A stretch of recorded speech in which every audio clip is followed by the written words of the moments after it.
هتعملي شويه شوربه لحمه مش ممكن هتكوني جربتيهم قبل كده. لو مش بتسلقي اللحمه بالطريقه دي فايتك كتير.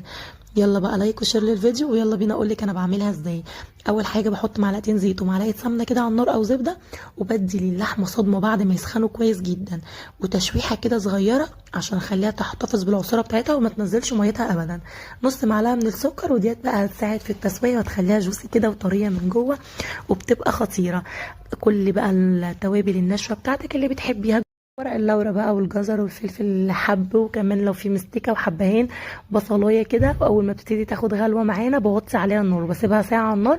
وانا ما بحطش اي توابل ناعمه، بحط بقى كيس كده من ال11 بهار او ما الاقيها استوت، والكيس دوت بيبقى خطير وفيه كل البهارات.